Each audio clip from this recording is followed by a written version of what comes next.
Welcome to the Rundown Podcast, hosted by Don Costante, a sports and event management expert with over 25 years' experience. This unique podcast provides an opportunity to hear from some of the best professionals in the industry. You'll get valuable insight and perspective on what it takes to deliver authentic experiences, activate brands, and most importantly, connect with audiences. All on the Rundown Podcast. Let's get started.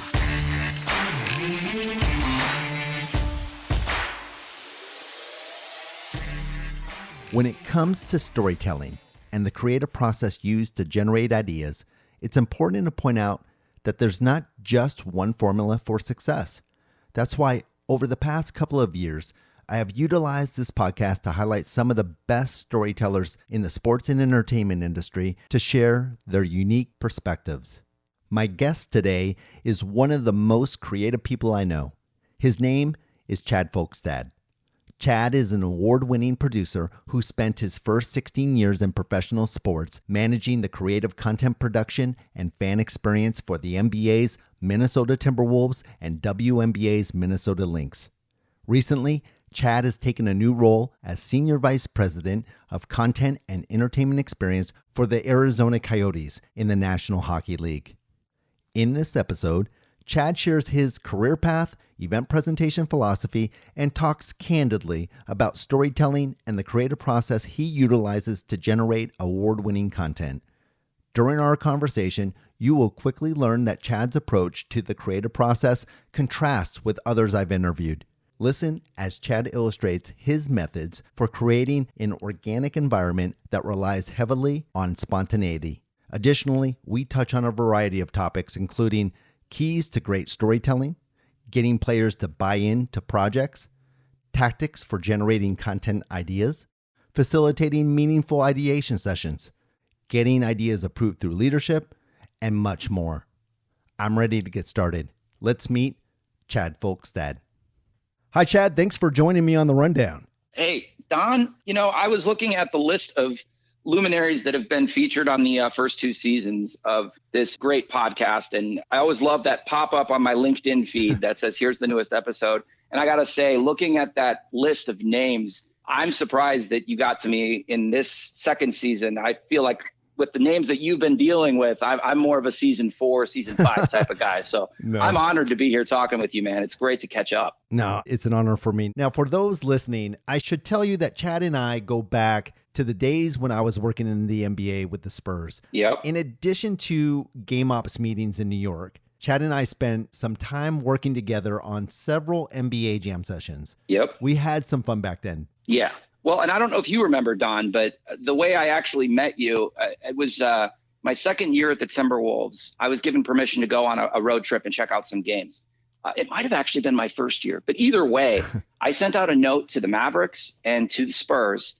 They gave me some contacts, and the Mavericks stood me up. I don't even know who was there at the time, but they stood me up. But I got an email back from you, and you met up with me before the game and kind of pointed around to a few things. And it's funny that moving into like league meetings, the people like yourself, people like the Grecos, Josh Richardson, Todd Bosma, there's too many names for me to name, but the way that you guys sort of opened your arms up and sort of took some of us new people like under your wing, that gave me the confidence for basically every idea that I tried in the future, because you guys were all just like, go do it, man. And I still think about that to this day when I'm meeting people that are new in the industry. I think back to how you were one of the first people at league meetings to say, hey, come sit with me, come sit over by me. And man, and you guys were doing everything back then. I was worshiping that San Antonio Spurs show. So sorry about a bit of a tangent there, but that was a unique time in my life. And you were the first person from another team to return an email from me, and you took some time out of a really busy game night on a Friday night to come meet me and chat with me. And that's how it all started, man. It was nuts. That's fantastic. Now, I want to ask you about your experience working NBA All-Star events, but before I do, I'd like to begin by having you take a moment and share your career path to becoming Senior Vice President of Content and Entertainment Experience for the Coyotes. Yeah, my story's a bit unusual. I always find it strange that when I talk to particularly like interns and like school groups, business groups, things like that, my story is not a path that I would recommend, especially once I get into the college days. But basically, from a young age, I was always messing around with creative vibes. I started playing piano at a young age, and my dad got a video camera I believe it was a VHS-C video camera for all the video nerds out there. For those of you that don't know, it's a thick mini DV tape. As soon as we got that, I kind of started to talk him into letting me make some little like short skit things with my friends. And we'd spend an entire Saturday putting together like our version of little SNL skits. It's terrifying that I do have the tapes somewhere and I don't, I'm going to keep those locked up. When I moved here, I definitely made sure that those were at the bottom of the barrel, but was always kind of interested in video and making things. This is back in the day. A lot of the young people that might be listening to this, there was a time when you were shooting a video, and if you didn't have access to like a studio, which nobody did back then, when you hit pause on the record button on your camera, your next shot needed to start as soon as you hit record again, because you were basically editing as you shot. And it wasn't until my later years in junior high and high school that I discovered that you could hook up 2 VCRs, which is worse, by the way. That's the worst way to edit. But in high school, they got those colorful iMacs. I'm dating myself a little bit. And they came installed with something called Avid Cinema. And I don't think it's the Avid we know today, but it was more like Windows Movie Maker. And man, even though I was studying music, I spent as many nights in that Comtech room as I could just making stuff on a computer timeline. It was crazy. Took that with me to college. Like most game entertainment people, I went in as a music education major. And like anyone that's worked in the sports business, I quickly changed to a jazz piano major. So as you can see, my path is not one I would recommend. But throughout college, I was involved with a lot of sort of what I didn't know was sort of producing events and working with friends to sort of make music videos. I got a bootleg copy of Adobe Premiere from a buddy of mine. Sorry, Adobe. It's a long time ago. And this program was terrible. It was archaic. You'd have to wait overnight, 8-9 hours to see what your video looked like if you put any effects on it. There was no rendering in real time at all. But that was when I continued to play with video despite studying music. I produced a couple variety shows for my small private school that allowed me to sort of do what I ended up doing, which is the show opens and there's a show open. In fact, Don, it's exactly like the IDEA conference GMAs, where there's an opening and then you come out and do a monologue and then you introduce the first act and then you do a little bit in between the acts. So it's basically kind of like an award show. And I got to do that 2 years in a row. The second year we made it into a meta timeline where we actually had a storyline that started weeks before the show where we got into a fight and there was an election year. And so we were campaigning against each other with yard signs across the campus for this stupid show. And that was kind of my first exposure to like linear storytelling. And we just had such a blast. And when I got out of school, I was going to continue studying music, but I actually went through a really bad breakup. I hope she's listening. Went through a really bad breakup and I suddenly needed something to do with my time because I had been dating this person for a long time. And within a couple of days, I was writing with a buddy of mine and we saw that the Timberwolves had made some huge acquisitions, Latrell Sprewell and Sam Cassell. And so we were both fans. It was like, well, let's try and get season tickets. So we got season tickets, went to all the games with the exception of a few we sold off, and went all the way to the Western Conference Finals. I know that's nothing to the Spurs, but we went to the conference finals. KG jumped on the table, all of that. And in the offseason, I sent a note to my ticket rep and said, hey, I'm a huge fan of the organization, and I truly mean this. If there's a ticket taker job, anything like that open, let me know. And he didn't know anything about me. He goes, I'm sorry, man, this is the only job we have open. And it was game operations coordinator. And so little did I know, as I read the job description, this is a real job. And it's all of the stuff that I was just talking about that I had been doing for years and years, all rolled into one. And I just couldn't believe it. Like, it was the craziest month of my life. I was so nervous. And they interviewed me 5 times because my resume does not hold up to scrutiny of what the job was. But at the Timberwolves, it was great. I started in, and by the end of the first year, I was asking if I could work on some music videos and even then the intro video. And within a couple of years, I was able to take over management of the area. We were just a 2-person show. And over the course of the next few years, we added bodies. We added all the things that a lot of the NBA already had: hosts, DJs, performance groups, all these things that Minnesota was way behind on. And over the course of time, we eventually ended up in a spot where we could actually create a video area just for the in-arena show, which we had seen happening with other teams. We were able to have some great success there with some really talented creators that did so much hard work.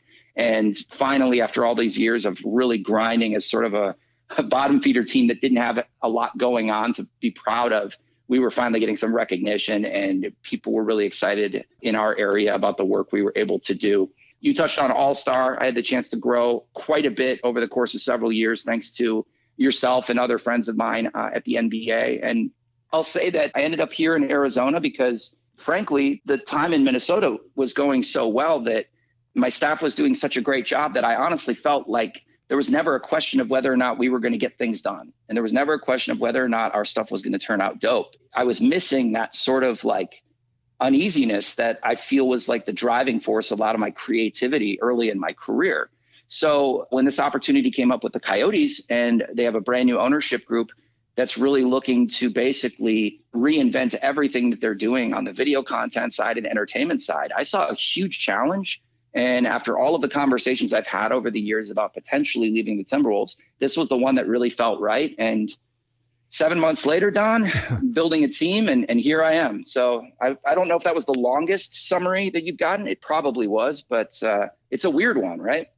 No, you know what? What you just illustrated, going from general music, jazz piano, all the way to senior VP content entertainment for the Coyotes, just shows you don't know where your path's going to take you in life, and it doesn't really matter. I mean, if you put a lot of hard work into it, you can do anything. So it's pretty cool. Yeah. And Don, to piggyback on that, I would say that as I've been posting positions and looking at job descriptions around the league, I'm finding more and more creative positions are actually taking college off of their application process. Mm-hmm. When I came into the league, you have to have had 4 years in college, or you have to have graduated with a 2-year or a bachelor's degree. Right. Finding more and more that just sort of snuck that aside, because with YouTube and with all the different outlets that people have to learn, they can get as much of an education in one summer as people used to get in 2 years at a university, and for no cost, right? No doubt. It's a crazy time. So let's go back to your experience working NBA All-Star. Talk about what you learned and how that enhanced your career. Well, you were a big part of that, Don, because my first All-Star was in 2010. Mike Chant from the NBA gave me a call and he said, "Would you like to work All-Star?" And I didn't know what I was getting into. I was a stage manager for the Saturday night show and helped out a little bit on Sunday, and I was addicted. I was hooked. The next year I got a call from you, and you asked if I kind of wanted to be one of your go-tos for jam session, which was a little different back then. But for those that don't know, NBA Jam Session's basically a live stage and a live court that's open most of All-Star week, and we had to program it. There were scheduled things like Celebrity Game and some other things that were on national TV. But then there was a lot of filler. And Don, that's one of my biggest takeaways from my early years. I want to say I did that with you 3 years. That sounds about right. And I think what was really interesting about it, specifically like in moments where I was feeling stressed and I was like, wow, we got some big things going on. Seeing how calm you were, how much trust you had in your staff had a big impact on me, because I was at a point in my career where I felt like I needed to do everything. I hadn't developed a good trust yet. And to see you just sort of deputize all of us with really important responsibilities to program this event that obviously at any moment, any NBA bigwig could pop in and say, "Hey, what's going on here?" And I know you had Chris Miles on the podcast, and Chris Miles and Simon Says, to this day, those of you that have seen it, it's one of the funniest things. This man led an hour and 20-minute game of Simon Says. He made kids cry. He had parents absolutely dying, laughing up in the stands. But that opportunity of getting together every day and saying, what are we going to do? I think it flexed a lot of my creative muscles. It's like, okay, we got to come up with some things. And there were some times we kind of had to phone it in a little bit, but the camaraderie with you and Jackie and Josh Richardson and Daniel Casados and Chris Garcia, there's too many names. I'm not going to get everybody, but we got to work together those years. And funny thing actually happened. I haven't told this story very many times, but you sort of deputized me to help out with stage directing for the concert in Houston. And so I was put in charge of wrangling talent, and it was a really big talent list, by the way. Usain Bolt, P. Diddy, and at the time, Kesha was big at the time. And you put me in charge back there, and the guy that was in charge of calling the show made a point, and on headset, I questioned it because I was concerned about the camera shot, and I kind of got barked at. Well, Rudy Crew, the creative director of the NBA, happened to be walking by, and he told me that he heard me question the camera shot, and that he saw the final product and he agreed with my assessment. And that led to him reaching out to me, asking if I could come work with him as a creative the next year. I didn't know that. Isn't that weird? Yeah, it's so bizarre. And him and I grabbed a drink in Minneapolis, and he asked me to come sort of be his right hand And I got to be a part of the whole process for the entire All-Star weekend, the writing, and got to dip my toe in the water with some music mixing for them and even a little bit of video. And the following year, they had me as sort of an associate producer at Madison Square Garden for the Sunday night show that Lauren Trusty directed. And then the following year, they asked Michelle Harris and I to produce and direct All-Star Saturday Night, which anybody that's worked that show, there's not a lot of shows like it because you're running the commercial breaks and you're running the actual show itself. Everything did not go perfectly in those two All-Star Saturday Night shows. And there's shows I still can't watch, but Danny Mizels gave us a lot of freedom and Rudy gave us a lot of freedom to try and reinvent the show. And I guess what I learned the most in those situations is every year I felt a little more pressure as my role got to grow a little bit each year. But I found out that no matter what level you're at All-Star, it's the same game. My time at Jam Session, I may have had a little more downtime with some of the slower moments in the day, but the pressure was still the same. It was the same goal. We got to create something that people are interested in. And I enjoyed my years at Jam Session just as much as I enjoyed the crazy opportunity to sit at that table and have people screaming in your ear from TNT and from the NBA and all that. I think being surrounded by so many talented people, and I mentioned this from Jam Session, but I just glossed over all the years that I was involved on the production side and all the people at the NBA, all those creatives, all those producers. Some of them were part-time, some of them were full-time. All of my colleagues from around the NBA that got the chance to work with us on any of those shows. It's just a constant inspiration to see when people are as passionate as they are and how none of them are afraid to stick their neck out to get the right shot or to get the right story told or to do the extra work that it takes to make something quite a bit better. There's just something that's so infectious about surrounding yourself with people that have those exact same drives. And Don, I'll tell you, when I left the Wolves, I wrote a couple emails to some friends at the NBA telling them that one of the hardest things about leaving the Wolves was knowing that I'd probably worked my last NBA All-Star, at least for a while. And I went back last year as a creative producer. And, you know, it's just, there's nothing like that. People that are just, you know what I'm talking about, even at our slower moments at Jam Session, just being surrounded with so much talent and so many people that all are just geared into the exact same mentality that you have. It makes you feel like you're not crazy, if that makes sense. No, it was incredible. You know, I can tell you, you certainly elevated the All-Star events. Wow. I know from watching it from a spectator point of view and seeing where they've come over the years. And when you took that over and got more involved and got into the directing and producing, wow. I mean, it was significant, and kudos to you and what you did. I thought it was spectacular. I mean, and I would be completely remiss if I didn't mention that Michelle Harris built that show as much, if not more than I did. And being able to lean on her and bounce things off of her. I mean, it was truly an incredibly collaborative experience. And Rudy's obviously a genius as well. But all of those shows, they only happened because of all the people that were involved. No doubt. I would say that just seeing how open you were to trying things in my early years at Jam Session definitely, like I said, had a huge and profound impact on me from the standpoint that I was like, wow, we don't have to have complete 100% locked confidence in something to give it a go. Yeah. Because I was still new to the NBA. I was still scared kind of to try new things. And seeing veterans like yourself and the others just basically say, that could be funny. Let's go. That set such a table for me in all of my processes on the go forward. So I got to say, no, I can't thank you enough for taking a chance on me at all those years that you did, because my career would be drastically different, Don, if you didn't give me a call and if you didn't keep bringing me back. I really do believe that those were some of the most important moments in my growth and my creative development started at those All-Star weekends. And again, all it took was a phone call from you to get me there. So I can't thank you enough for that. No, you know, it's great to hear that. And certainly I'm glad that was part of your process. Now, before we get into our discussion on storytelling and the creative process, sure. Can you share your philosophy on event presentation? Boy, you know, it's interesting. That kind of has always evolved a little bit. And I'll kick off by saying that I know that there have been some people that you've had the privilege of talking to that have a really, really finite and very structured way of communicating how they feel about these things. I've always been a bit ADD and I've always been a bit all over the board. But to me, it's the obsession with details. And I know that sounds really simple, but the reason why our roles as event producers have grown so much, particularly in sports in the last 20 years, 15, 20 years, is that the proof is in the pudding. And the more focus that people have on these events, the more attention that's paid to the details, the better the experience. And I think I saw a really interesting job description. It was last summer, I think. I don't remember exactly where it was.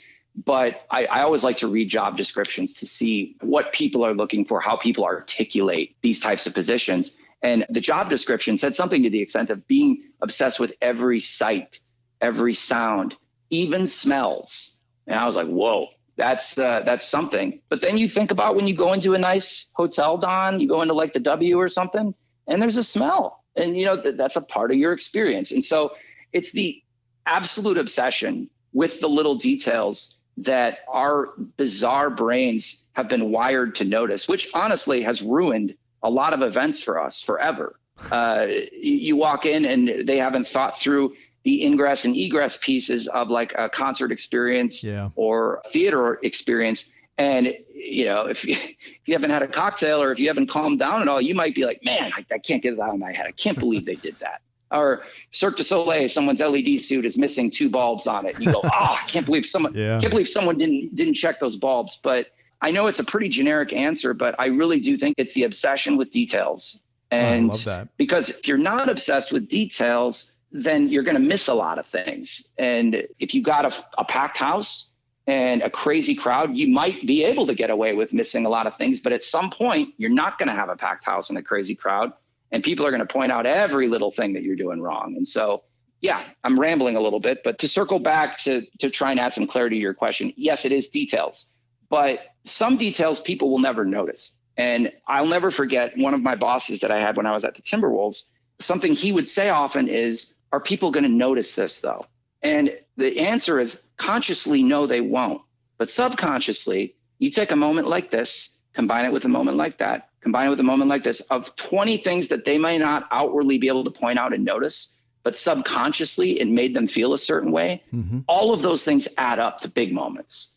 And so that's why those of us that are mad when a timeout starts and we didn't start the PA right away, or the bed music took an extra second to start or whatever, you can miss a couple of those things. But if you miss a lot of those things, over time, people just don't have that smooth experience. And so to me, it's about details. Details people notice, details people don't notice. Because if you focus on both of those things, you're giving your audience the best chance to give them the experience that you hope to create for them, if that makes sense.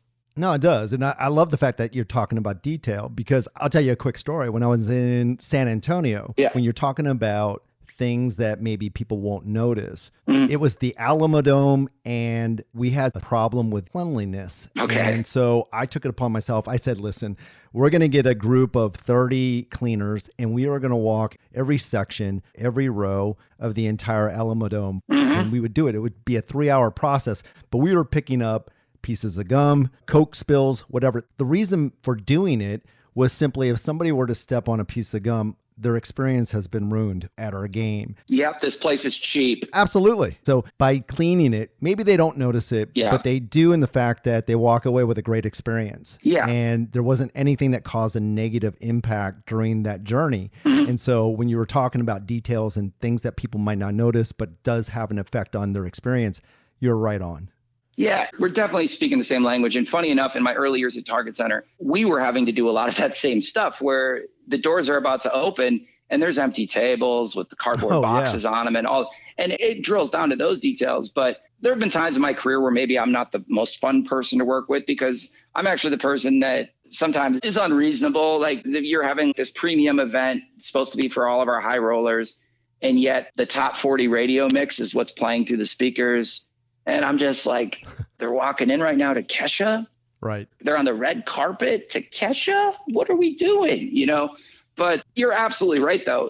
One moment, one slip up. It's why fan experience departments, and I know that's not us, but the fan experience areas have exploded in the NBA. Absolutely. Particularly across sports. But, you know, what used to be not an area, I think if the Timberwolves has 3 or 4 full-time staff now, through Disney and their Elevate program and all of that, making sure that people have that experience. I know I'm taking us on a tangent here, but it brings to point that the proof is in the pudding. The science has got to be there because more and more teams are jumping on board with this. And it does make a huge difference. You got ownership walking through other arenas and going, wow, no one even said hi to me all night. And I don't know that people would have said that 10 years ago, but the expectations have gone up. The attention to detail has gone up. Everyone's got a video camera. Yep. They've had video cameras for 10 plus years, but it's never been easier for someone to record something negative or to have a bad experience. And I can tell you at the Coyotes, that was one of the biggest concerns we had. We were one of the only buildings this year that had fans in it for a stretch. We had fans right away at the start of the season. And one thing that I always said in all of our production meetings when we were leading up to things is, guys, you got to have your masks on.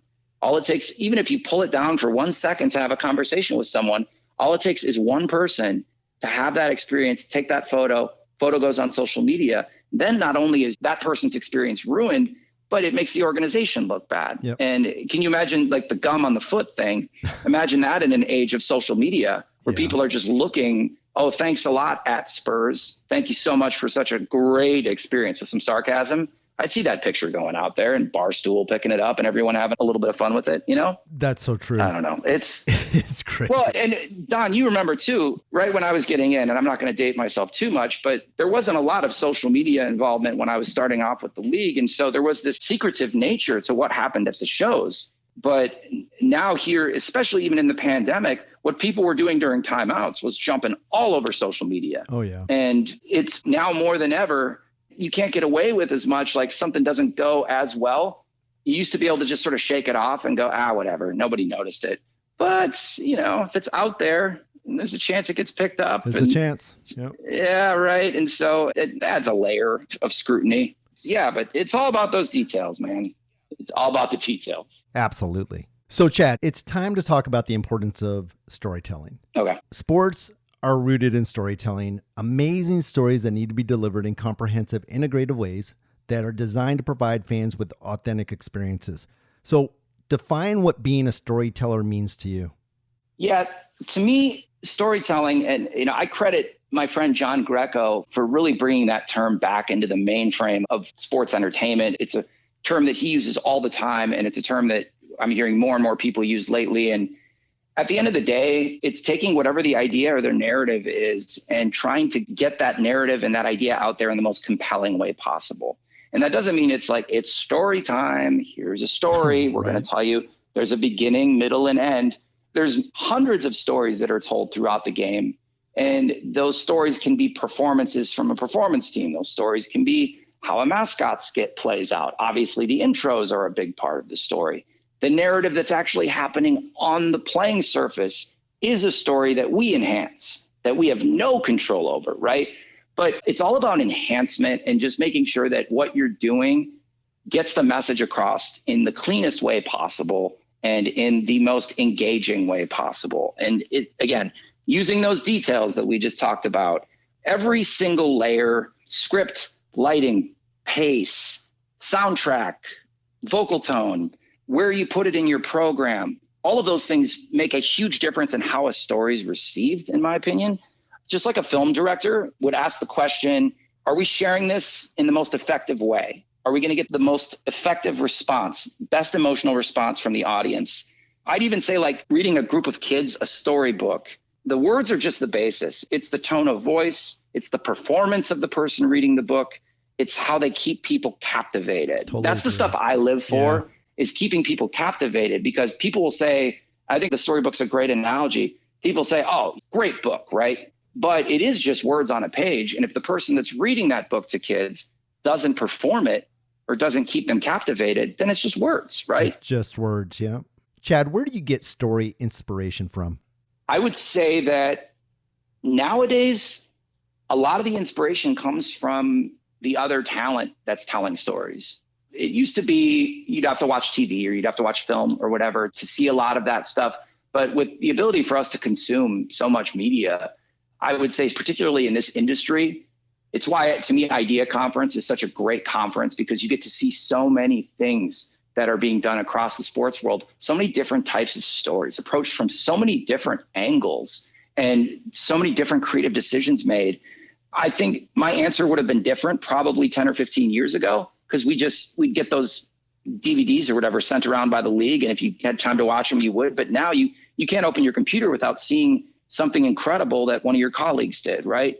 And so I would say that in terms of my job, I get a lot of inspiration from seeing the work that other people do. A wise man once said, we're almost out of original ideas, right? We've almost completely wrote the book on original ideas. So things become inspiration from other things. And inspiration from others is, even if you just take a little tiny thing from this idea and a little tiny thing from that idea, or I like the way that they used a more upbeat song on a video that was a little bit more dour. I wouldn't have done that, but that's actually a really great idea.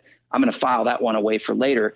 There's so much that we can take from each other's work that can light that spark for us. I alluded to my other biggest inspiration at films and TV.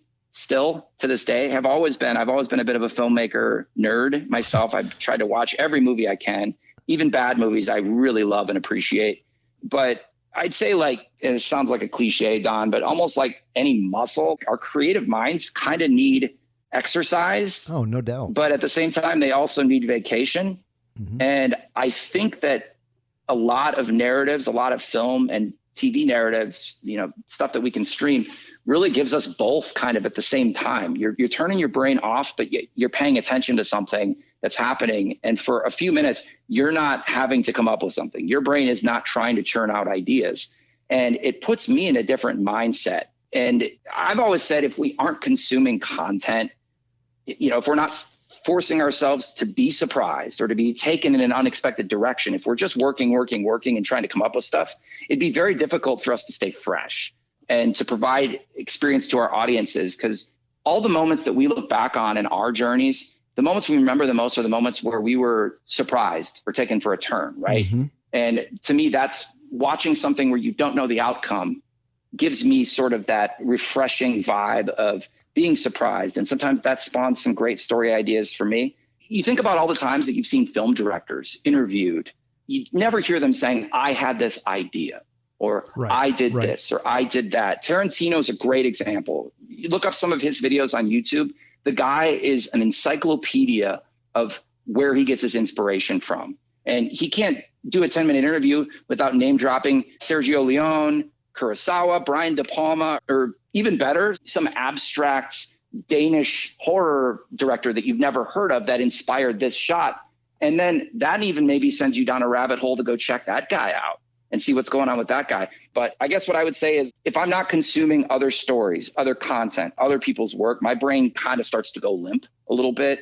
It misses sort of that spark. It makes it harder for me to form my own narratives. When I'm at my most busy, this is an interesting point. This is some advice to those that are just getting into sports that are fearing that they're getting burnt out. I have a trick to not getting completely burnt out that's been with me for about 10 years. And I always tell my staff this: when I'm at my most busy and my most burned out, it's a personal rule. I am not allowed to go to sleep until I've watched or streamed at least 30 minutes of something.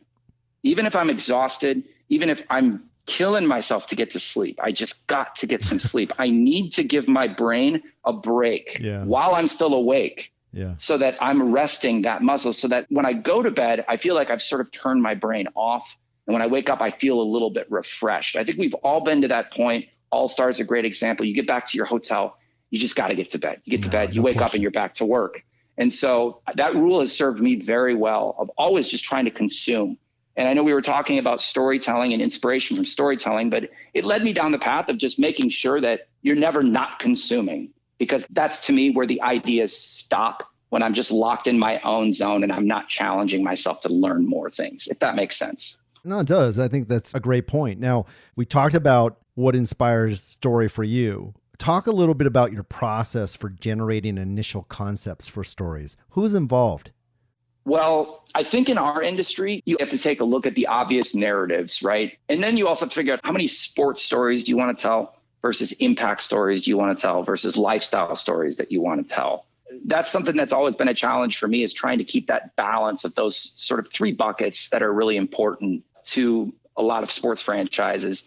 And I guess I would say that generating those concepts, again, comes from the inspiration. A lot of it starts with things that you kind of get inspired from other teams. Now, if you're fortunate enough to have great stories in front of you, and we see a lot of those at IDEA, we see a lot of those online, where this player's just got an incredible story. I mean, that's low hanging fruit, right? Sure. If you can identify those things and those stories are things that the fans would be interested in, obviously you never want to avoid those types of narratives, those types of stories.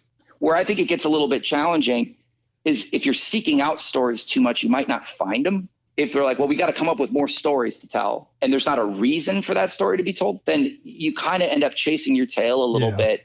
Yeah. And I think the content and the ideas can get a little bit stale. I would say that one thing that I always try and do when it comes to the live show or to the video lineup of content that we've got planned is I'm constantly asking myself, what are we missing?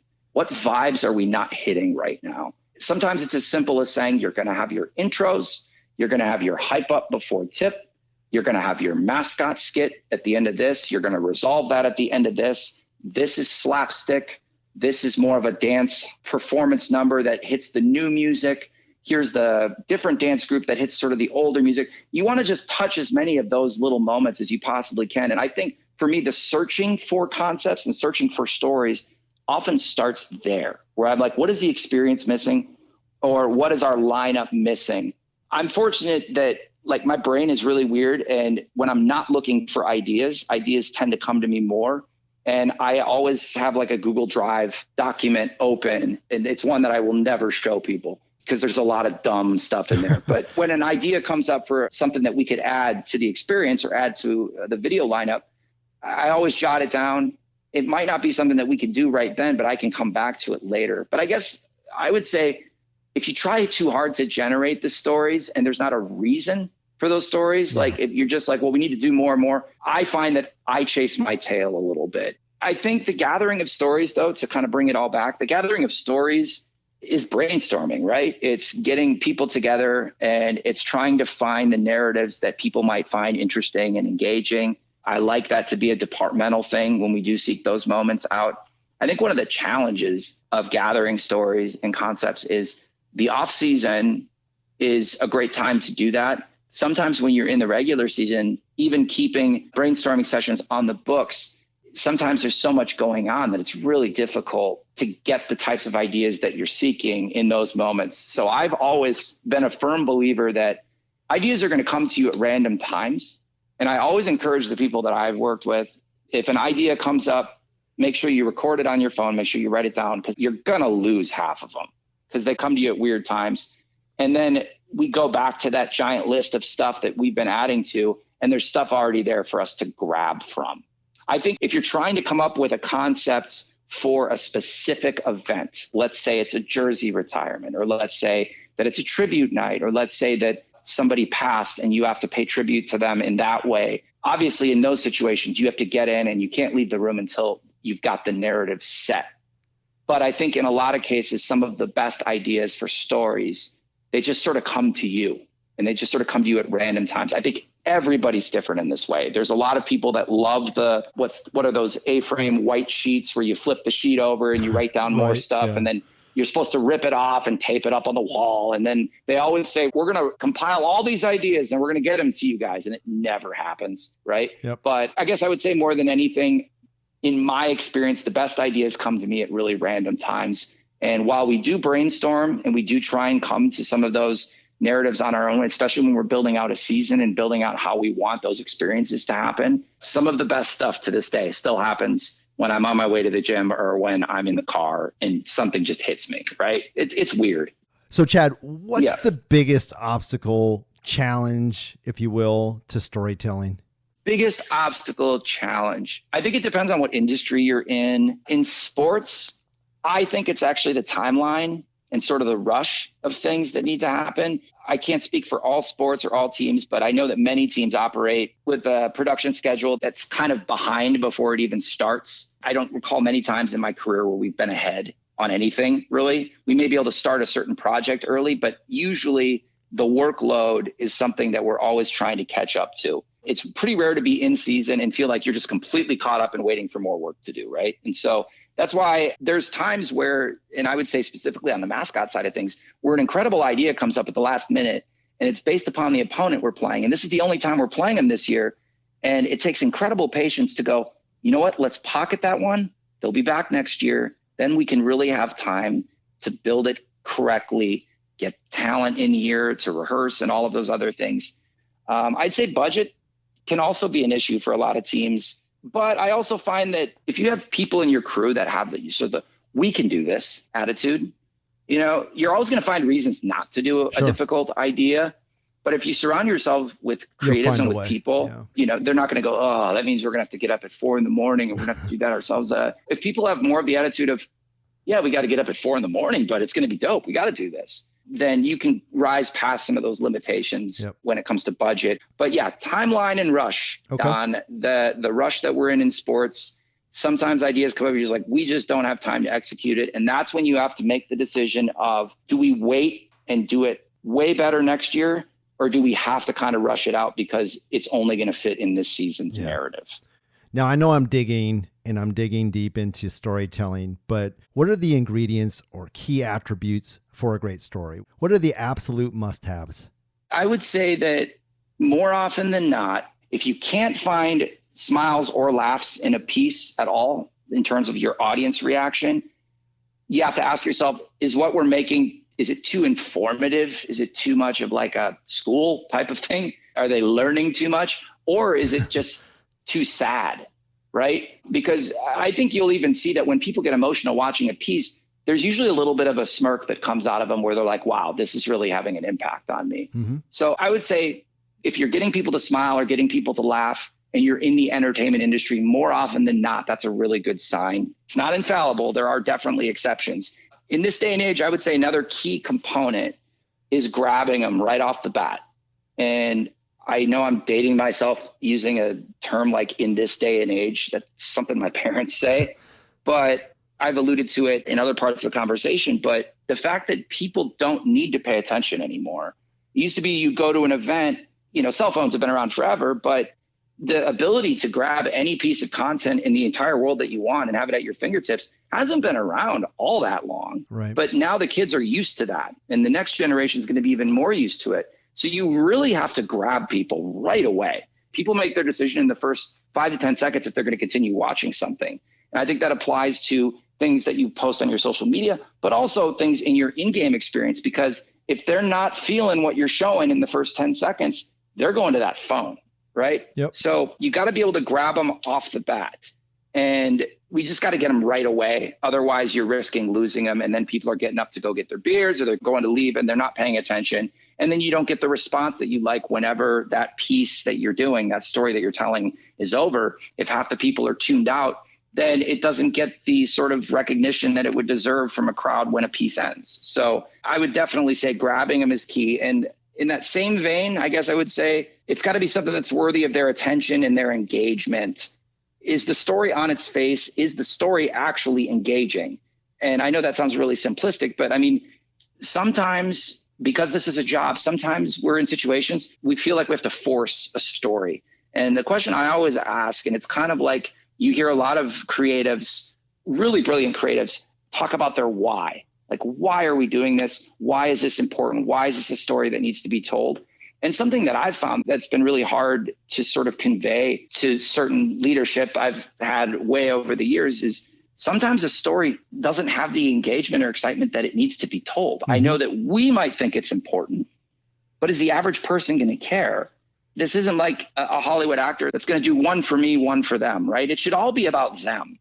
It should all be about what the fans think and if they're engaged. And so I've been fortunate to have bosses throughout my career that I've been able to be pretty honest with them and say, I think we're doing this one for us in terms of the internal piece. Yeah. I don't think the fans really care all that much. And I know that there's some people at some of these storytelling conferences that will say profound things like every story deserves to be told if it's framed correctly and it's approached from the right standpoint. I just kind of think that's sort of jumbled thinking it's sort of self-important nonsense, because the reality is I could come up with 10 stories for you right now that there's no possible way that it would be engaging for you to watch. And so I guess to sort of recap all the points that I said, if I can remember them correctly here, key ingredients: you want people to either laugh or smile or feel some sort of that type of emotion. In some cases, they're going to be sad, but more often than not, you want smiles or laughs. Mm-hmm. You want to grab their attention right at the beginning.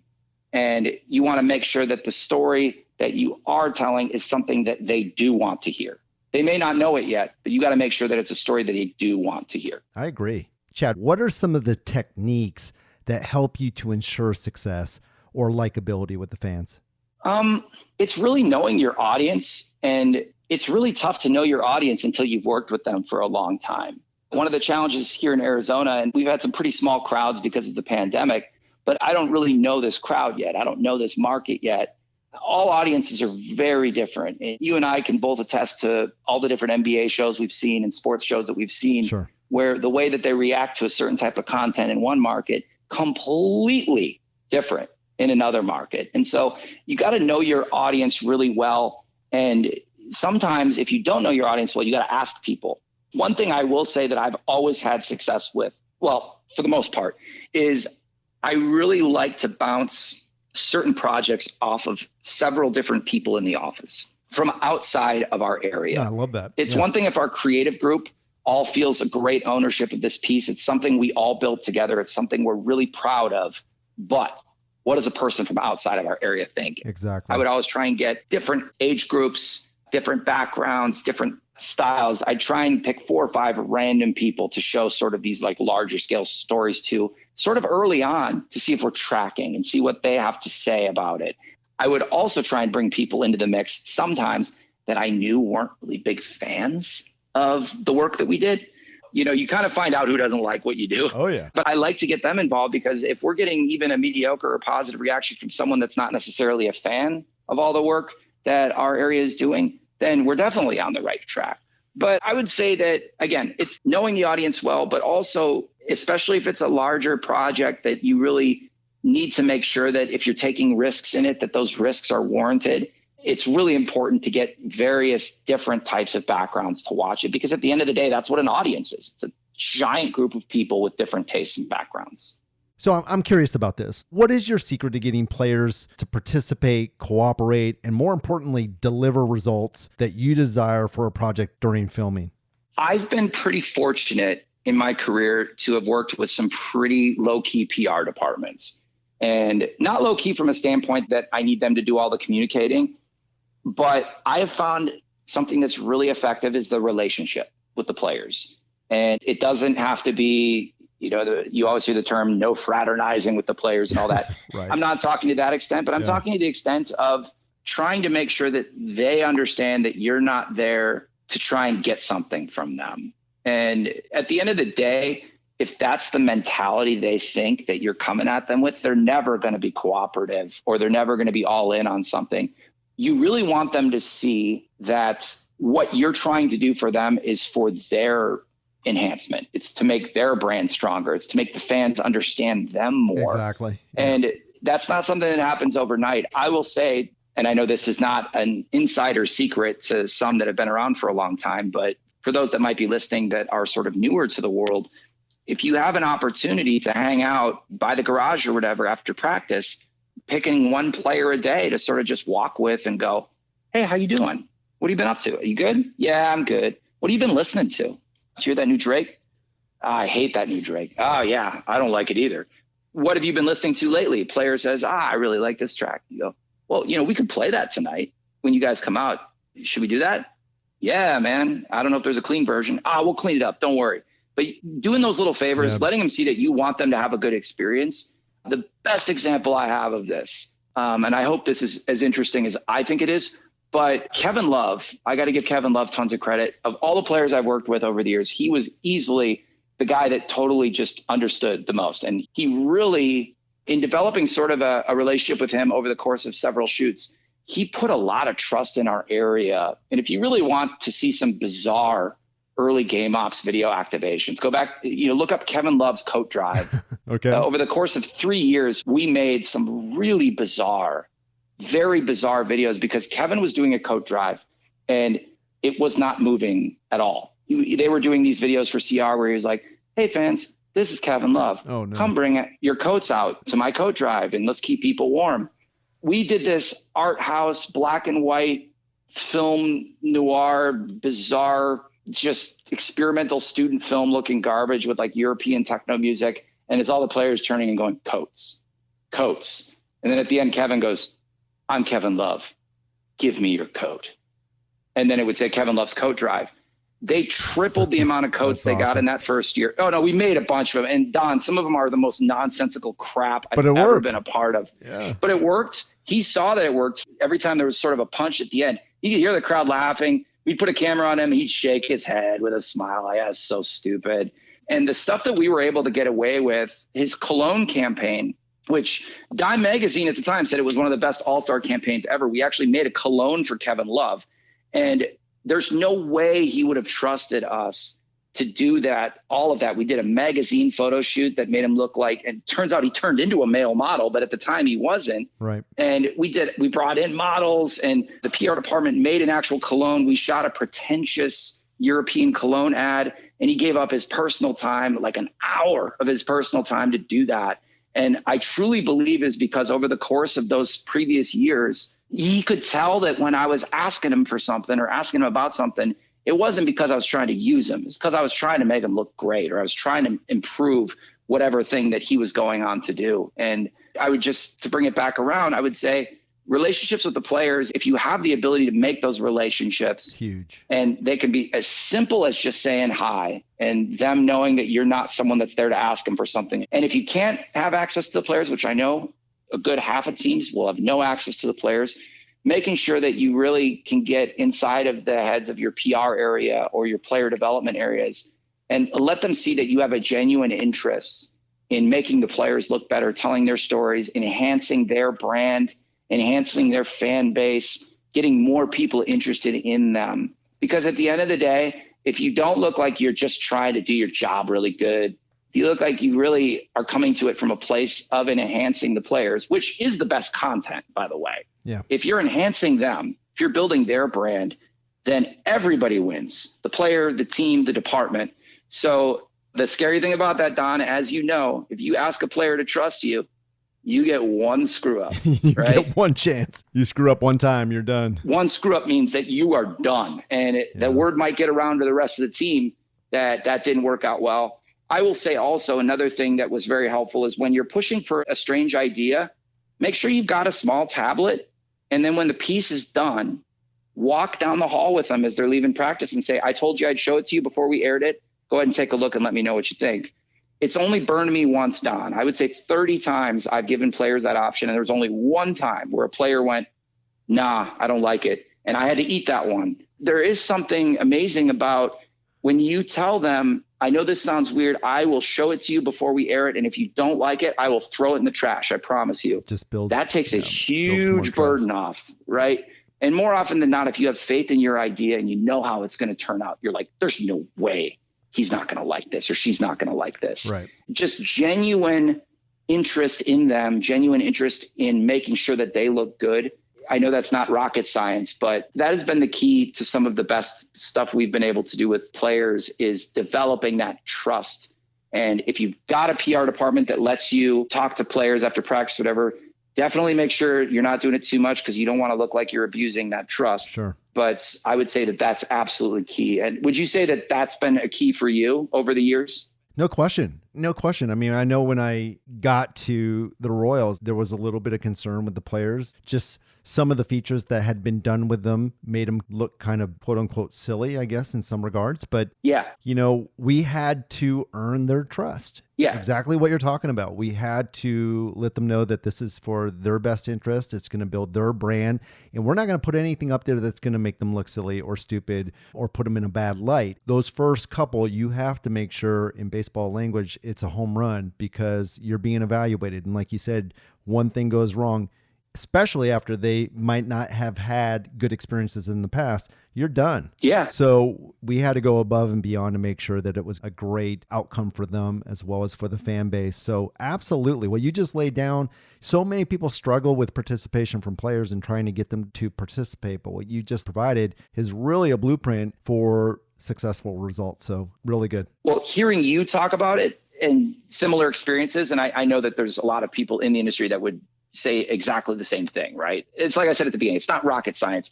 But I will say too, a really important piece is when you're pitching an idea to a player, especially if the idea is not just a super easy, oh yeah, I get that. Especially if it's a little bit out there, really make sure that you're tailoring the idea to the player specifically. And that means you really kind of have to know them. If they're new, you kind of want to dig a little bit into some of their old interviews, see how well spoken they are. We have to do that a lot before media day if we figure out we want someone to do something a little bit more animated.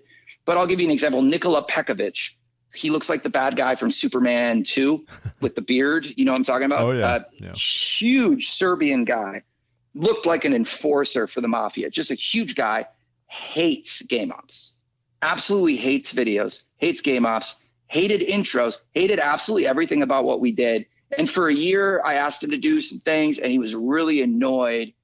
And what I figured out, Don, is that I could make a character out of him hating the stuff that we do. Oh, brilliant. So what I would tell him is, we're going to have you do this. He goes, I hate that stuff. I go, if you react the way that you just did right now, everyone's going to know how much you hate this, and they're going to love it. So with Pekovic, we did, it's time for the hot gossip with Nikola Pekovic. I don't remember exactly what we called it. Yeah. But we would ask him a question, and we would ask the fan in the arena, how is he going to answer this? We're going to ask him, who's your favorite Kardashian? And it was A, Kim, B, Khloe, C, whatever, the Courtney, D, none of the above. And what do you think, crowd? It's going to be Kim. Okay, let's find out. And then off camera, you hear me go, Peck, who's your favorite Kardashian? He immediately looks at the camera and goes, nobody. And so none of the above was the correct answer. And we built this hilarious animation on the front with a ton of production, hilarious animation on the back, ton of production. Wow. And on Media Day, Don, it took 3 seconds to get that clip. Yeah. We built an entire contest around it. We built all this stuff about him reacting to pop music. And he goes, I do not like this. And that's the whole feature. And so really knowing your players and knowing what might make them stand out, he became a fan favorite at our games just for them watching how he reacted to things that other people had fun with. And he just hated. I had an awesome relationship with him because we did Where in the World Is, and he went, Nikola Pekovic. And people started yelling that at him in public, on the planes and whatever. And he was annoyed at first, but then he realized he was kind of like a little miniature celebrity for hating this stuff. And so I would just say, if a guy tends to not be into the stuff, either try and cater it directly to that player or to that athlete, because we had Lynx players too that hated being on the scoreboard. So we try and find ways to exploit that where they would know that we're not going to make them look stupid. I think that's the most important thing of all of it, Don. You need to let them know that you're not going to let them look stupid. At the end of the day, if you know your players, you know how they will probably react to your idea. You just got to make sure that they know that you're not going to let them look stupid, that everything that you're trying to do is going to make them look better. And hopefully you succeed at that. I've had a few where I didn't. And again, you have to eat crow there, and you're kind of done with that player for a while. I love that. I love how you're looking at each individual player and their personalities, because you were creative and you came up with a solution on how to make it something special within your arena. So speaking of creative, let's talk about the creative process. Okay. I'm interested, Chad, what comes to mind when you hear the words creative process? It's changed over time. I think it kind of depends. In my experience, I've said this a few times, my brain operates a little bit weird. I think that's to my advantage sometimes. I think sometimes it's to a huge disadvantage. But some of these creative workshops, storytelling workshops, and things like that we all kind of get exposed to, I'm not negative on those, but a lot of those processes don't really work for me. I found that the more I try and compartmentalize the creative process for the people that I work with, the less we're being spontaneous. I found it's almost stifled our processes a little bit. I think we've all had those brainstorming sessions where you're trying to come up with the solve. It's silent. Everyone is kind of staring at a different part of the room. Yeah. And then suddenly someone yells, I've got it. And wow, there's the idea. Wow, that's amazing. We didn't have anything and now we have it. But that doesn't happen very often. In my experience, it's like, I alluded to this earlier, but a lot of the best ideas happen outside of the brainstorming room. They're brought into the room. They're brought in as sort of seeds of an idea, and they're expanded on by all the creative talent in the room. I think if I were to add something to the creative process, that I don't think is unique to me, but because you hear people say there are no bad ideas. We all know that's not true, right? Like there are bad ideas. That's right. But here's the way I say that though, Don. I love telling people to be unhinged and to throw out everything, because some of the greatest content that I've been a part of, particularly like skits and funny stuff, has started from an idea that was horrible on its face. You know, we would push the line and someone would try and say something to make somebody in the room laugh, and it's way over the line. We're never doing this skit. That's so inappropriate. That's a terrible idea. But that terrible idea, someone goes, well, wait, what if it's this? Well, wait, what if it's this? And then before you know it, like 10 minutes later, we've got this concept that never would have ever scratched the surface had someone not said that sort of over the line, and I'll say it, terrible idea, had they not had the comfort level with the room of just throwing it out there, then that awesome skit never would have happened, because we didn't go through that process of picking it apart and saying, well, is there something there? And, you know, sometimes there isn't, right? But I'd say my version of the whole there are no bad ideas thing is more so, yeah, there's bad ideas, but we should hear all of them, because you're also going to have people in the room, very, very talented people, particularly like the animators and designers that I've worked with over the years, tend to be a little bit quieter for whatever reason. I don't know if it's because they spend a lot of time exploring software and effects. They've tended to be a bit on the quieter side, but I always tell them we got to hear everything, because otherwise people sit there and they go, no, that's not good enough. No, that's not a good idea. No, I'll wait till I have something really good. And at the end of the day, that pressure is, well, my idea better be good if I'm going to bring it up. And then where do you end up? You end up with people only throwing out stuff that they think is a really great idea. And that adds pressure too, because then what if no one else likes it? So if everyone's just throwing stuff out there, if everyone's just freewheeling, trying to make each other laugh, trying to get the process rolling, then there's not this pressure of, I hope people like this idea. One of the things I do more often than not, when I throw out an idea that I don't have a lot of confidence in, I immediately dump on it. I finish the idea and I go, that's a terrible idea. And sometimes I was right, but sometimes people go, no, hold on. There might be something there. So I guess I like the expression, there is no such thing as a bad idea, because it encourages people to be completely open. But I think some of the best ideas come from bad ideas. I agree. I guess is the way that I would phrase it. I agree with you. So I got a good sense for your overall creative process. Yeah. Personally, for yourself, in terms of generating ideas, are you utilizing any resources to spark ideas? I mean, I know you talked about watching movies and looking at what other people are doing, but are there other resources that you're using to help spark ideas? I guess another thing that I think is a good thought starter is to just make sure to go down every rabbit hole completely. If somebody's talking about something that makes you think of something that you've seen, like a skit or something, you know, oh, have you guys seen this? And they go, no. You pull out that laptop and you watch it and you follow that rabbit hole to the very end. Because if people are excited to see something that was spawned from an idea that's being discussed, if you go, hold on, we have to stay focused. Then you lose that fun and that spontaneity. Yeah. And I will say, looking back at the crew that I was so privileged to work with at the Timberwolves, and a lot of them are still there, when we would do our media day brainstorms and our production day brainstorms, we'd start months and months out knowing that it's going to be a slow burn and a slow process, but we would have so much fun on a lot of those. And we'd go down so many crazy rabbit holes, and I would really make sure that we always followed those. And if it made someone think of another video, we pull that video up and we watch that. And more often than not, we would start rattling stuff up and stuff would start going off on the board, like boom, boom, boom. And we would get to the end of it. How did we get here? It was somebody was talking about that Jackass skit where Johnny Knoxville was putting the baby carrier on top of the van and driving away. And that took us to this thing. And that took us to this thing. And before you know it, we've got 5 ideas on the board.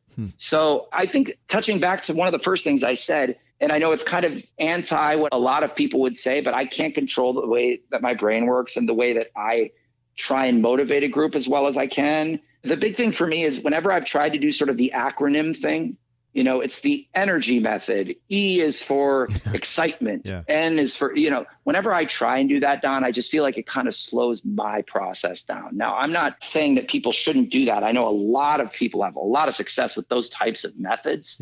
But for me, it's a lot more spontaneous, and it always has been. It's a lot more freewheeling. We had this great seating arrangement at the Timberwolves the last few years where it was an open seating area where we would all face our desks, but when we would turn around, we'd all be facing each other.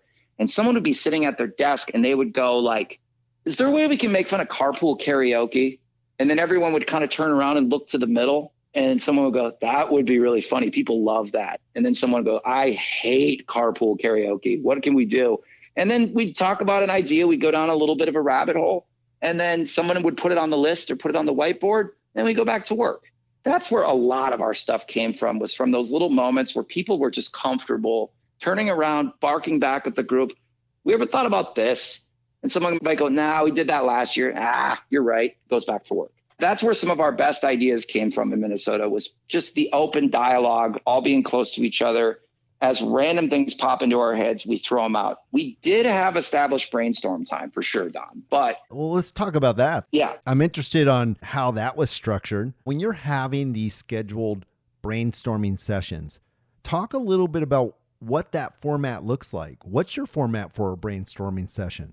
Boy, we tried not to put too many boundaries and barriers on it. And sometimes that led us to a big waste of time. And if any of my former colleagues are listening, they're smiling and nodding their heads. Yeah, we had a lot of brainstorms that didn't go anywhere. But often what I would try and do is I would try and start us off with something that we hadn't really talked about yet. So last time we talked about getting to know the players better. And we did some research on this guy, and he sang Call Me Maybe when he was with the Pacers, and they played it on the board. Yeah. And then they played it back and it became a fan favorite and it got 1 million views. We talked about getting to know the players, but we haven't really done anything that's like mocking pop culture. What's something that's on pop culture right now that we hate? And we kind of just sit there. Someone would say, The Masked Singer. I go, oh, I hate The Masked Singer. Write that down. Someone writes down The Masked Singer. It's like, okay, well, how can we have some fun with that? And then we just start throwing out ideas. Again, it's important to explore every rabbit hole, no matter how ridiculous it is. Yep. But again, I wish that I had a method for these meetings that was super, super buttoned up. But I think the reason why we were able to do some really bizarre stuff that sometimes did well, sometimes it fell on its face, was because we really just had sort of an open forum. There's two different types of brainstorms, and I think you'll agree with me here, Don. There's the ones where, all right, let's get together. Let's keep those muscles flexed. Let's talk about some stuff. Let's have a little bit of fun here. Let's fill up that whiteboard. Let's put it in the document. All right, great brainstorm, everyone. And then there's the ones where you have to come up with something, where you've got a goal.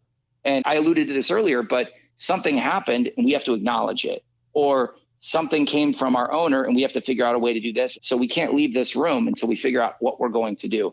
To me, those are two completely different styles of creative energies. Because in one, you know that you've got to get it done. And in the other one, it's like, well, who cares? If we have a little bit of fun and we come out with an idea or two and we end up with 15 ideas that are stupid, at least we have those 1 or 2 ideas that we add to the list. And every week when we come back, that list gets longer and longer. And then before you know it, we're at media day and we're having to cut stuff because we have so many ideas that we like. Yeah. So I would just say that open forum is super important.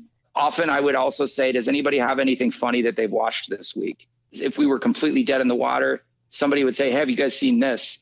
And we'd start watching videos. And then that would just sort of take us into an area where we could talk more. But you have not worked in pro sports if you've not had some dog brainstorm sessions where you come out of it going, oh, we didn't get anything out of that today. What a waste of time. But you keep bringing the right group of creatives and talented people together, those ideas will come, especially if you're trying to make each other laugh. You're trying to have fun with each other.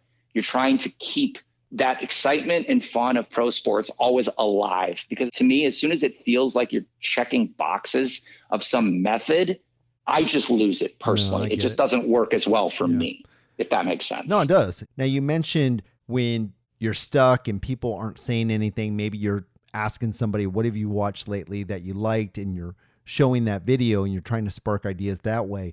Are there other specific tools or strategies that you found useful in your brainstorming process that has really helped to facilitate creative and innovative thinking with those who are participating? You know, there's not a specific tool or resource that I would point to directly. I think YouTube is something that we all live in quite a bit. Yeah. We all try and jump on trends, right? Especially in the mascot world. Oh, this is huge. And TikTok has been, you know, before they started cracking down on music, TikTok for mascots was the greatest thing ever, right? And there's still some mascots absolutely crushing it. I guess what I would say is I wish I had something that was a little bit more buttoned up, because it definitely would make me sound smarter. But again, to me, it's frequency. So if we're going to do, and we didn't always succeed at this because we actually had year-round seasons. We do the Timberwolves in the winter, and then we do the 4-time world champion Minnesota Lynx. You threw your trophy brag in there. I got to throw mine in. We do Minnesota Lynx in the summer. But I think most of the last several years, we were successful in starting our weekly brainstorms 8 weeks out from media day, 6 to 8 weeks out. And the first few weeks we would go once a week. And then 2-3 weeks out from media day, we would do twice a week. And then that last week leading up to media day, we would meet almost every day. And what that allowed us to do was to fill up that whiteboard, start crossing things off. I just think frequency is really important in terms of having an open forum and having people feel comfortable, because that's the other thing. We talk about the rush and the timelines and trying to come up with narratives and trying to come up with things. If you feel pressured, you're not really feeling excited about a lot of the stuff. You're just putting stuff up because, we got to get something up there. If you don't feel the pressure of needing to come out of the room with something, it's a really liberating thing, because when you're stressed to come up with an idea, in my experience, it's not when the best ideas come out. It's when you got time. It's when you know that you don't need to have it done for a bit. And that's why and the Timberwolves people will laugh a little, because we didn't always succeed at starting as early as we would have liked. But there was just a loose vibe around the brainstorm. We didn't feel like if we came out with nothing that we really liked, it wasn't a failure, because we had some fun with it. We never felt that failure of, we didn't come out with what we needed, because we didn't have a real goal going in. We just wanted to try and come up with some things, throw them on the board, because you get into that situation where everyone's sitting there silently. And like I said, Don, sometimes that results in the brainstorm, eureka, we got it. Yeah. And sometimes you have to do that silent sitting there. But I know some people go like the Brave New Workshop method of getting a group of people together and trying to play word games with each other, get the improv muscles flowing and stuff. And I think that can work really well for some groups. But for us, it really was just about making each other laugh and getting each other's juices going, I think was the most important piece to getting good ideas and good content, and not being afraid to share what you have. That's the most important thing, because otherwise the quiet people will stay quiet. No, I love that. And, the playful behavior is what enables you to tap into the subconscious, where all those experiences that you've had that you can tap into in that ideation session to bring out those ideas. I think that's cool. Well, and I don't want to turn the tables on you, Don, but what have you found? I know you've talked to a lot of people, but in your most recent experiences, what's your favorite method to getting ideas generated, to getting things going when you get into a cold room with people? The first thing is I like to do an energizer. I like to get people laughing, having a good time. Yep. We take the table away. We put the chairs facing each other. Oh, I love that. We just have a game. We get people being silly, having fun for 10 minutes. Mm-hmm. Then we'll sit down and we'll go to it. Yeah. Everything that we talk about, we're going to build upon. We're going to have an expansive session, not a reductive one. Yes. And that's kind of how we get the juices flowing. And I love that. And I had never really put too much thought into the table, but I do like that concept of just getting it out of there, right? And I've seen that, and I know Pixar has done a lot of that too, where they try and get, they try and remove obstacles and furniture.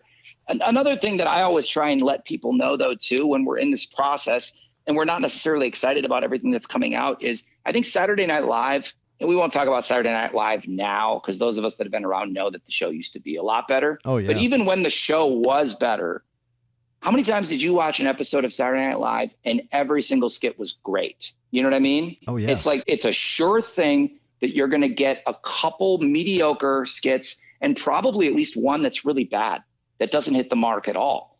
And we have to wear many hats in our industry. We are not professional writers, right?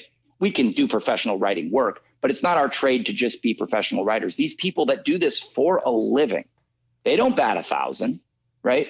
There's been legendary stories about, I think it's Tuesday or Wednesday nights at SNL, where people stay until 4 a.m. and they're in the offices and they're all trying to make each other laugh, and they're all just singing songs and throwing tennis ball against the wall and catching it. It's that whole thing that you don't imagine that the quote unquote professionals deal with.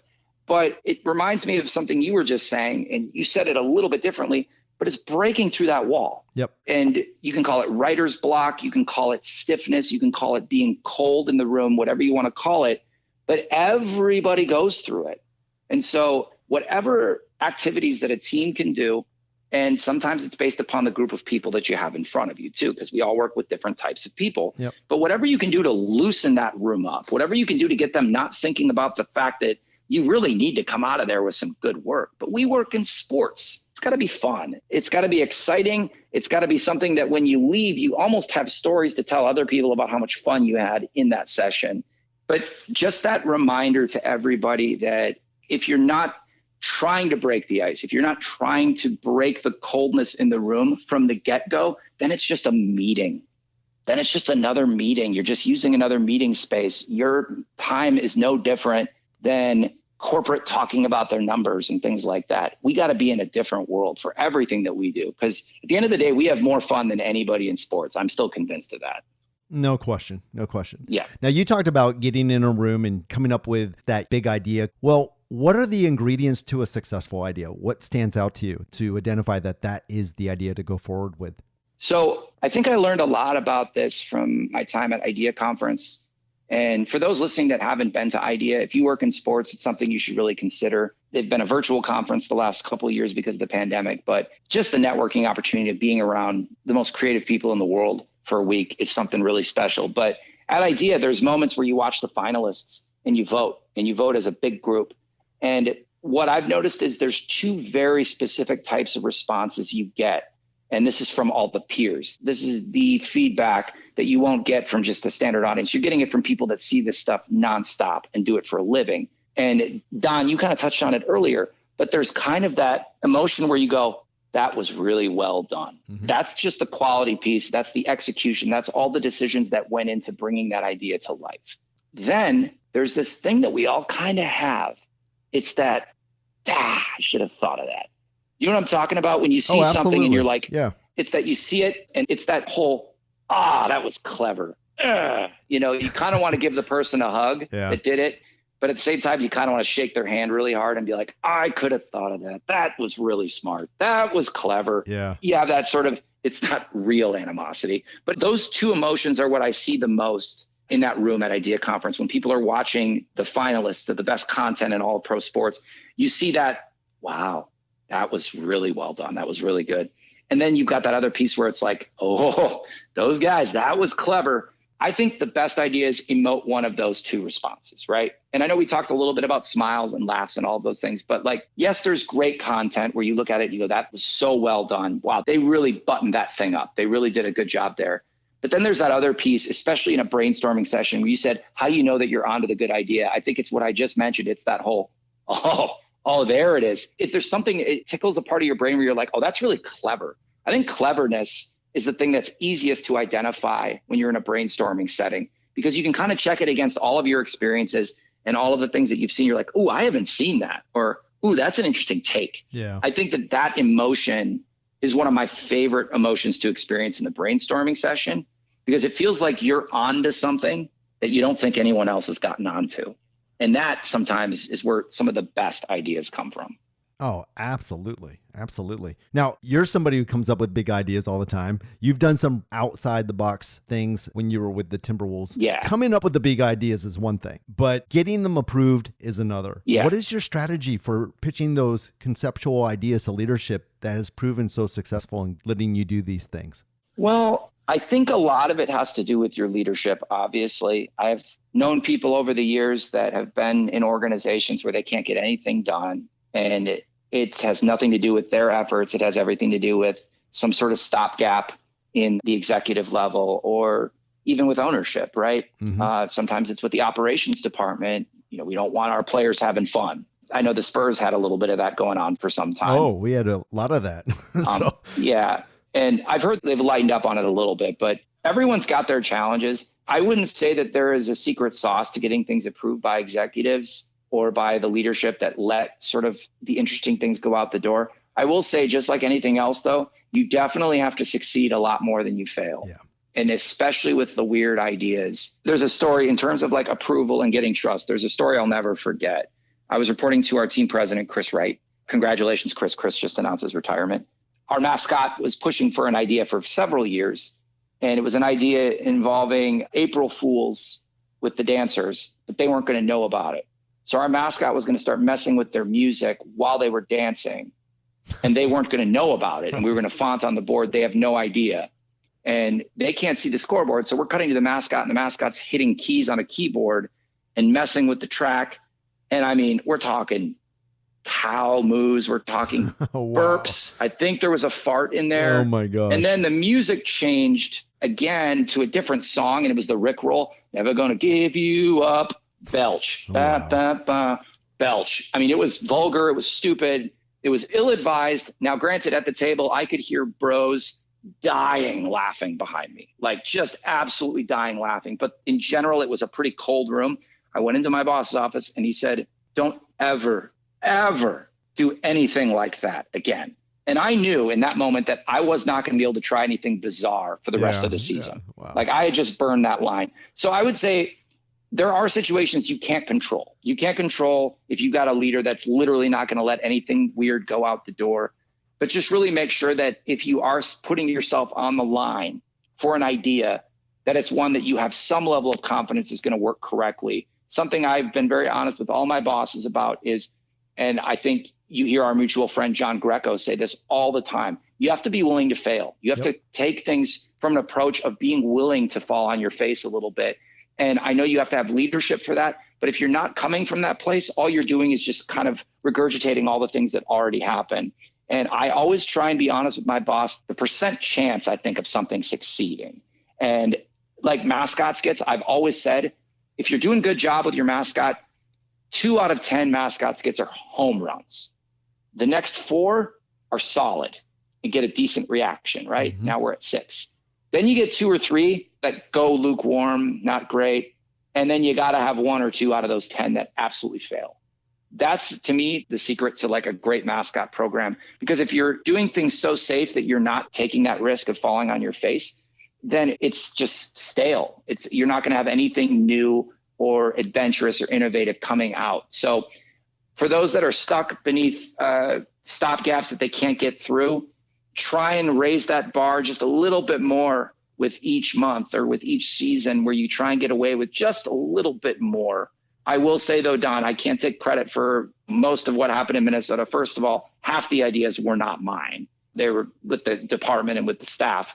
But I'll also say that when your team is not doing very well, which unfortunately at my time at the Timberwolves, there was a lot of years, unfortunately, where the team was pretty bad. You really can get away with a lot more because you kind of got to distract people almost. If you're losing more games than you're winning at home, especially, you come at the game from a completely different perspective. You almost don't want your show to be too buttoned up because you got to kind of throw people off a little bit. So I know I kind of just went all over the board there, but I guess I would just say that for us, it was always about making sure that we didn't do anything that we thought would get us into a ton of trouble. But, you know, if you've had a few hits in a row, that's when you take the bigger risk, because you can point back and say, hey, those last 3 went good, even though this one went bad. Yeah. So just keep your own personal score as to how you've been doing, so that if you do fall, you can point back to those successes and say, hey, this is going to happen sometimes. Talk about an idea that was hard to get approved that ended up being extremely successful. Yeah. One that really jumps out to me actually was when the team was going to be changing its logo for the first time in, I think it was 18 years. The team was completely rebranding, and they had been working on this logo adoption behind the scenes for, you know how it is in sports. It takes like 2 years to get your logo changed. So this had been kept a secret. And so the unveiling of the logo was a really, really important thing to the organization. We were not having a good season, and there was not a lot of interest in the team. And the decision was made that we're going to unveil it at halftime of Fan Appreciation Night. And that'll be the first time people can see it. It was a good marketing plan, but how are we going to unveil it? And I had wanted to work with some of our local hip hop talent for a long time on a project, but I couldn't find the right one.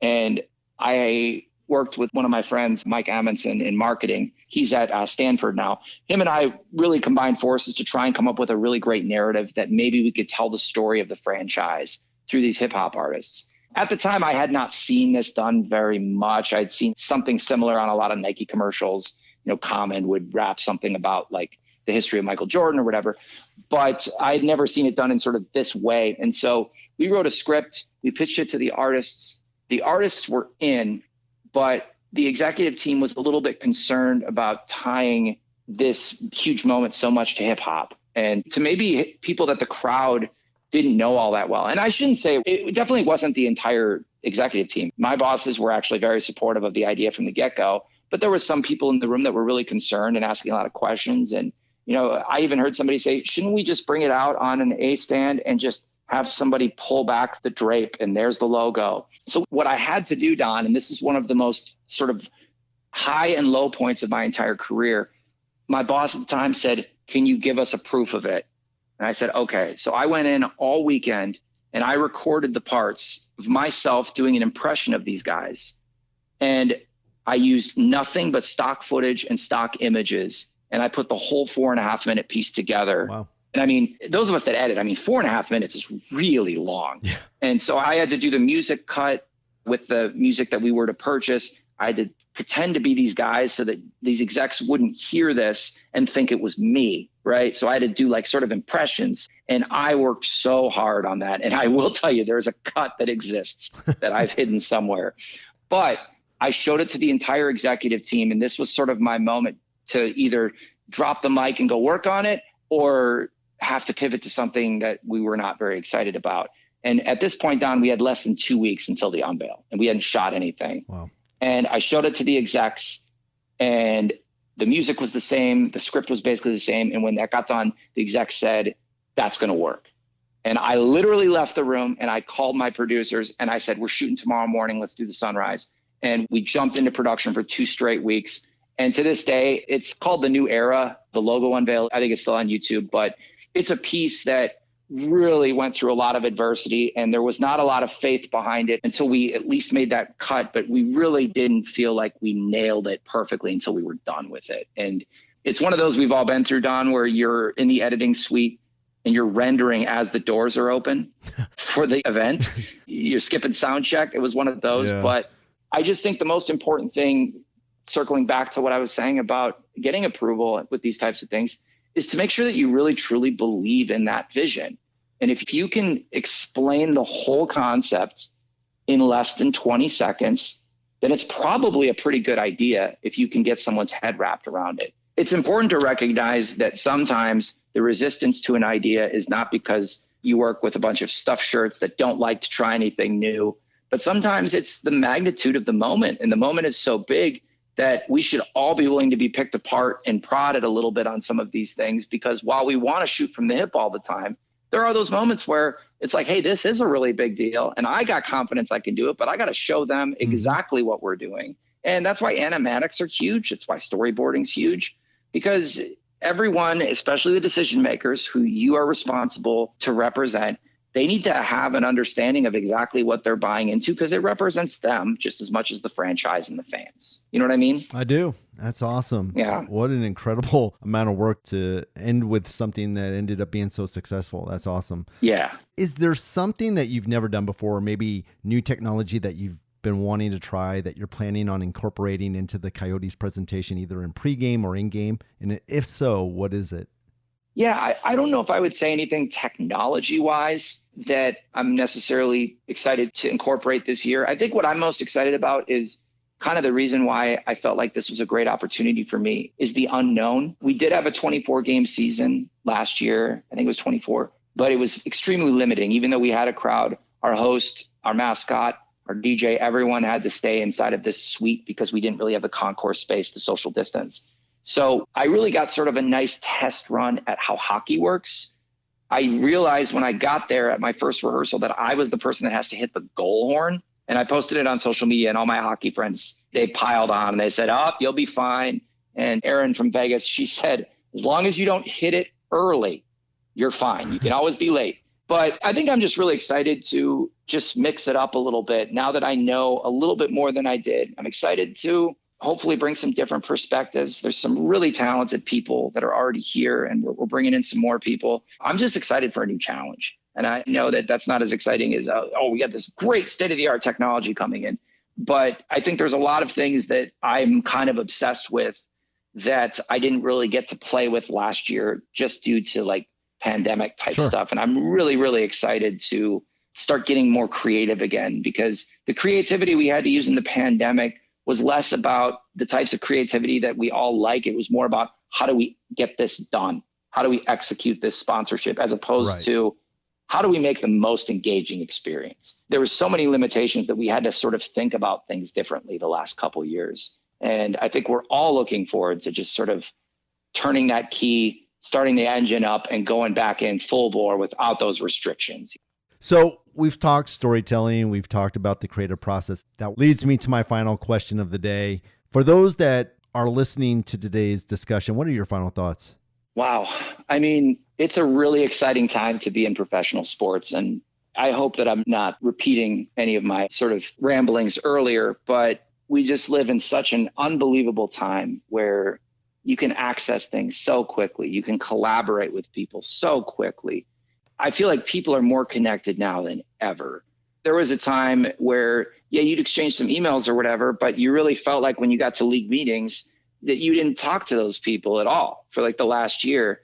And because everyone is so connected now, there's just this exciting pool of creatives. The sports creative community that Matt Desmond was one of the people that started that up. Thousands of people involved in that group, and they're on Clubhouse all the time. There's a lot of young talent there, people that are just hungry to get into sports.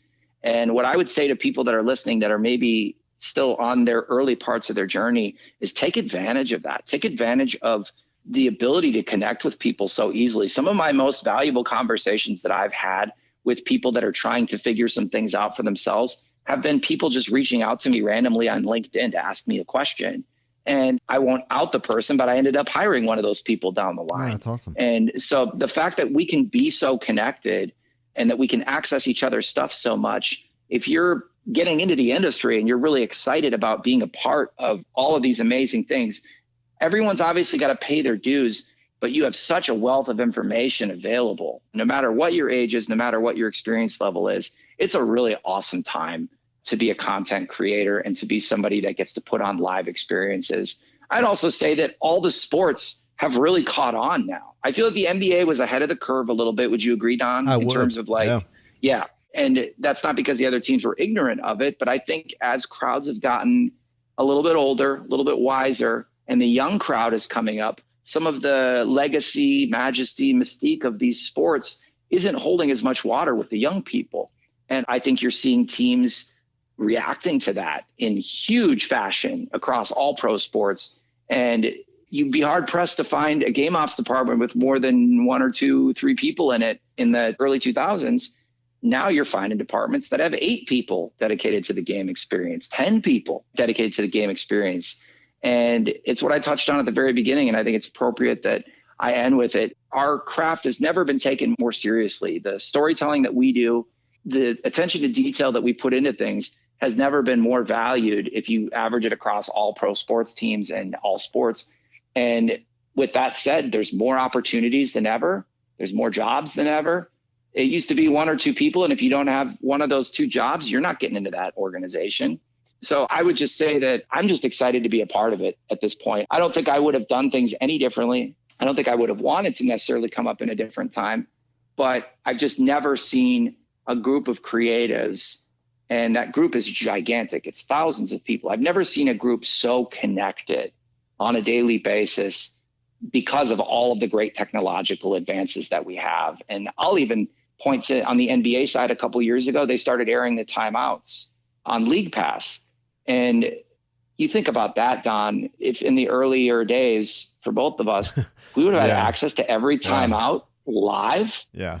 I mean, what that would do to our brains and what that would do to our processes. I mean, it's a bit cliche what I'm saying, but it's a really great time to be a sports creative and to be in this entertainment industry. And I honestly, regardless of where I'm at, regardless of what franchise I'm working for, every single day, I just feel so privileged to be a part of this industry and to have been inspired and pushed and pulled by some of the most talented people I've ever met, and that I consider so many of them to be such close friends. I just feel really, really blessed to be a part of it. And if you get to work in entertainment, if you get to work in pro sports, it does get tough at times, but man, we got a pretty great life. We get to make people smile and make people have experiences for a living. And as a creative, there's nothing better, right?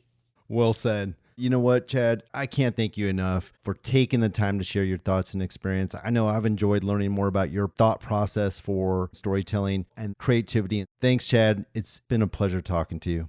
Don, it's really been a pleasure. And as I said at the start, the people that you've had on your podcast are all people that I have such tremendous respect for. I'm lucky to call some of them really good friends. I'm talking to a legend right now. You're just one of the most experienced and talented people that I've ever worked with. The fact that you're giving people this outlet in this industry and this ability to tune in and hear from all of these people is such an invaluable thing. And I can't thank you enough for having me be a part of it. I'm completely honored.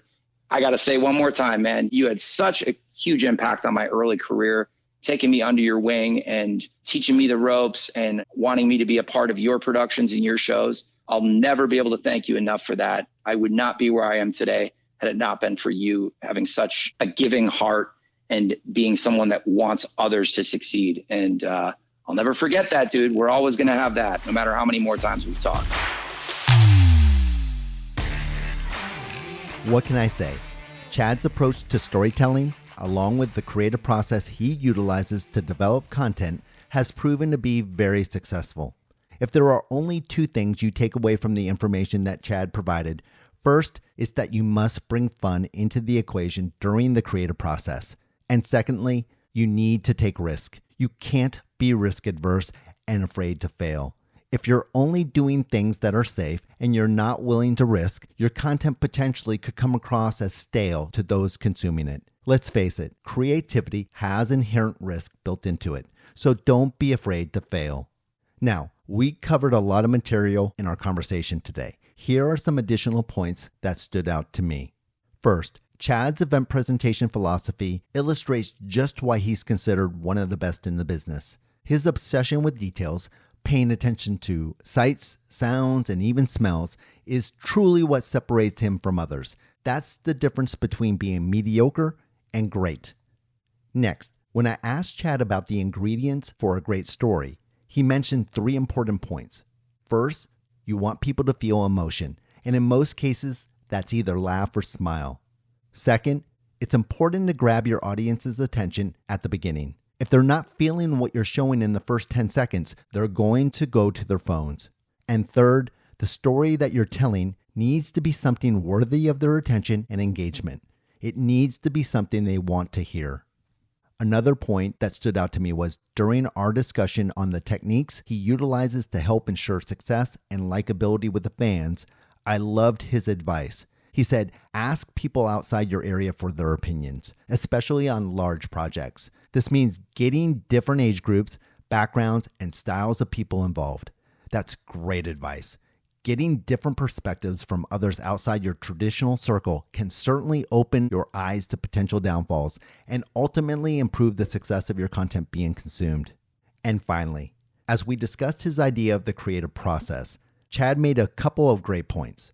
First, people participating must be allowed to be unhinged and free to throw out anything. This is so important. And second, there are going to be bad ideas. But the ideas that start off terrible can be massaged into something great with collaboration with others. After all, what did Chad say? Some of the best ideas come from bad ideas. Now, I could go on, but those are just some of the highlights from our discussion that resonated with me. As always, I hope you found the information covered beneficial. I want to thank Chad again for being on the podcast and for sharing his thoughts and best practices with all of us. Well, that wraps up this episode of The Rundown. As always, I encourage you to reach out to me and share your thoughts and or questions and send them to therundown@costantegroup.com. That's therundown@costantegroup.com. Also, I would really appreciate it if you would subscribe and share this podcast and follow us on LinkedIn and Instagram. And until the next time, I'm Don Castani.